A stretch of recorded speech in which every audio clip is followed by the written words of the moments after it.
There are unspoken rules of cruise travel that won't be in the brochure or on the cruise line website. Not knowing this everyday travel etiquette can lead to awkward and even unpleasant moments that can impact your cruise. Hi there, I'm Ilana from the website lifewellcruise.com. Welcome back to my channel. Now in this video, I'm going to share with you some travel and some cruise travel etiquette that might be common sense for many people, but for other people, it's not going to be something that they are aware of. And I do have to warn you, a couple of these might be a little bit subjective. I still stand by them, but I do want to hear from you. Now, before I get started, I did want to mention that if you like this video, if you find it helpful, informative, or enjoyable in any way, then please do give this video a big thumbs up. I really do appreciate it. And please subscribe to the channel if you haven't done so already. Let's get started. Number one, no speakerphones in public.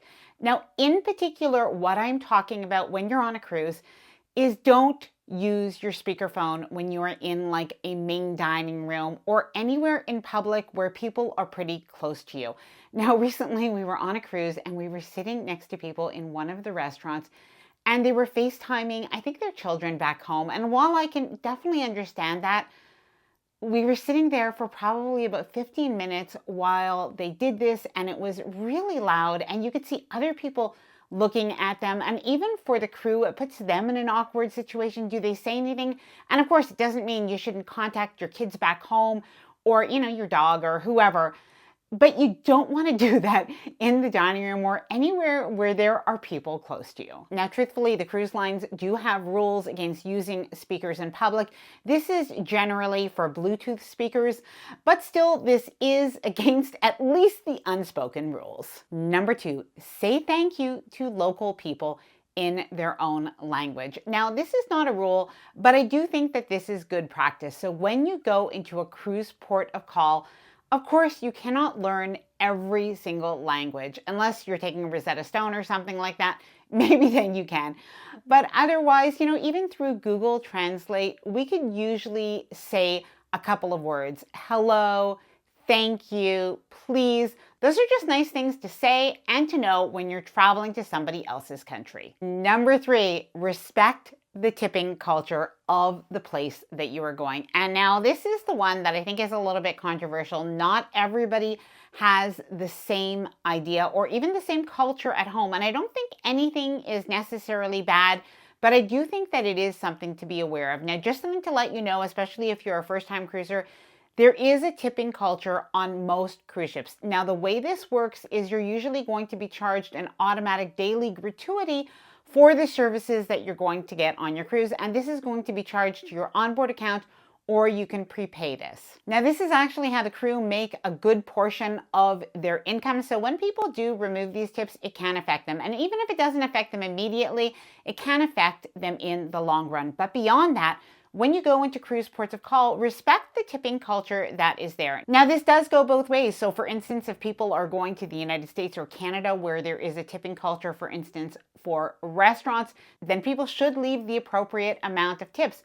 But it also works that when people are going to Europe or to Australia, that we respect the tipping culture that is there as well. And in some cases, this can mean leaving a small tip, rounding up, or even not tipping at all. Now, I am curious. Let me know, please, your thoughts on that down in the comments below. Tidy up your cabin or your hotel room before housekeeping comes in. Now, your cruise cabin attendant is, of course, going to clean up. But something that people don't necessarily talk about all the time is that you do have to tidy up a little bit for them to be able to clean up. Now, what I mean is if you have a pile of clothes, don't leave that on your bed and expect them to be able to make the bed. I have been told that if there are items that are all over the bed, they actually won't make the bed at all because they don't want to remove your items and even be accused of stealing. Now, in terms of best practice, you also want to put away any of your valuable items to make sure those items are safe.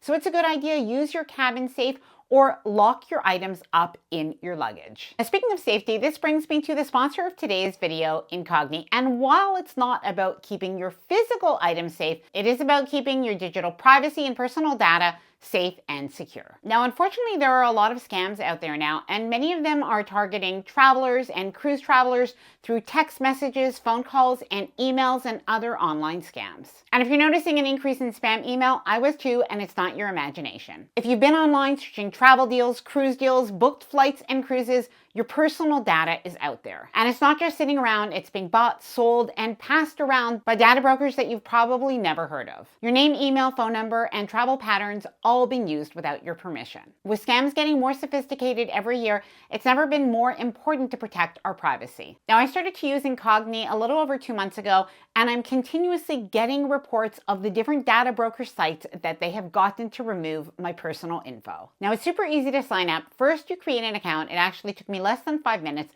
Then you grant Incogni the right to request on your behalf the removal of your personal info from these data broker sites. And the best part is it's all done automatically, and signing up for an annual plan is best because then they can do this proactively every single month, even as new data broker sites emerge. Now, I have an awesome discount code of 60% off Incogni's annual plan. I will leave the link as well as the discount code below in the description of this video, as well as the pinned comment. Wash your hands. Now, I am talking about before you go into the cruise buffet or even the dining room, to make sure you either use the hand washing stations or use the hand sanitizer, or wash your hands in your cabin before you go down. But I am also talking about after you use the restroom. And I assume if you're watching this video now, you wash your hands.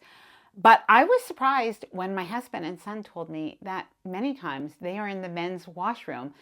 And this is not always the case. And honestly, when we're all on a cruise ship together, we're maybe, a couple of thousand people, maybe even a little bit more, but we're in a pretty closed environment. We do not want to spread around germs. So I figured this is a good time for a reminder. The casino. Now, I have to say I am not a casino player.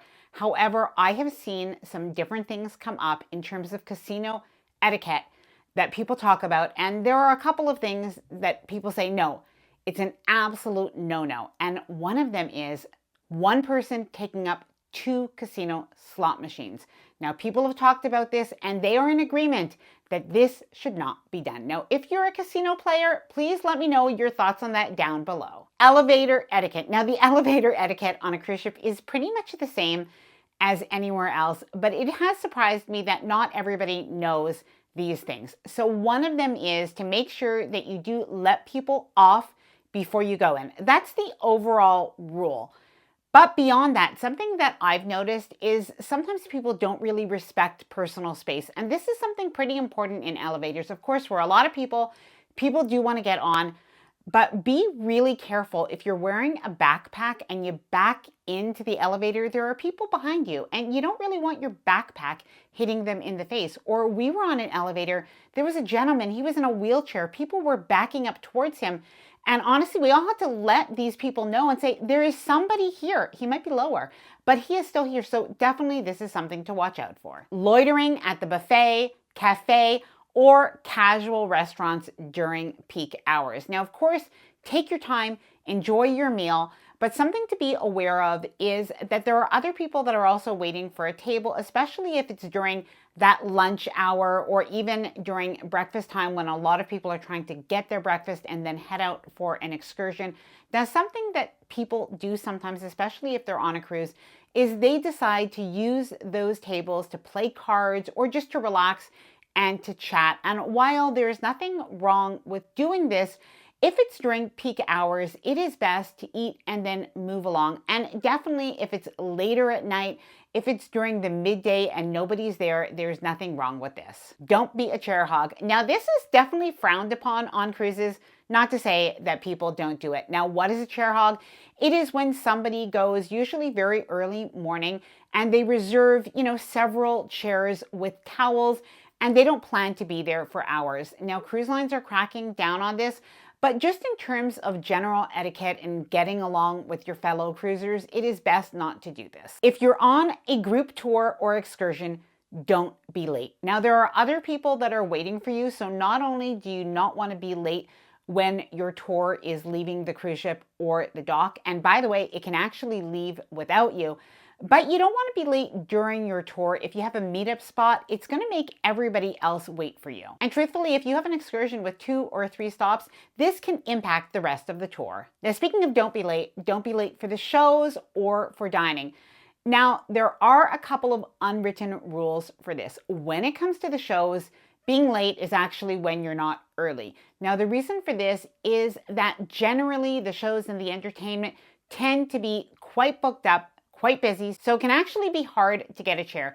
So you want to go usually to a show about 15 to 30 minutes early. And one thing that you don't want to do, some people did point this out to me because it's happened to them, is if you do arrive late and you're looking for a seat, that can happen. So you can definitely do that. But don't turn on your flashlight on your phone, for instance, and look for seats. That will definitely disturb the show and will disturb other people as well. Now, when it comes to dining reservations at the restaurants, being on time is absolutely fine. So if your reservation is for 6:30, showing up at 6:30 is absolutely fine. But what you don't want to do is show up any later than about 10 minutes, because at that point they can actually give your reservation away. Supervise the kids. Now, cruising is a great vacation for families, but it really is important, even though it feels like a pretty safe and secure environment, to still supervise your children. Now, of course, there is the safety aspect. You want to make sure there's a pool, there's other things that can be potential hazards. So you definitely want to make sure that your kids are safe.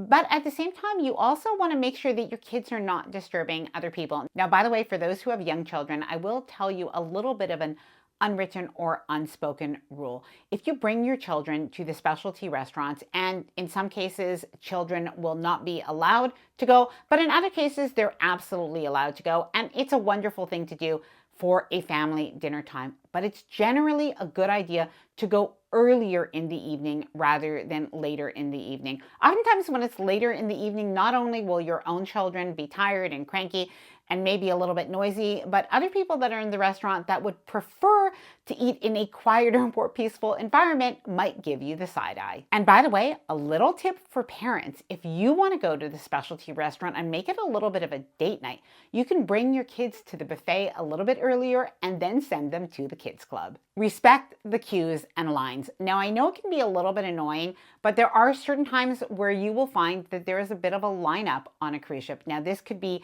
getting onto the cruise ship on embarkation day. This can be getting off the cruise ship on disembarkation day. It honestly is the absolute worst. But this could even be in the buffet, or this could be getting back onto the cruise ship after a day in port.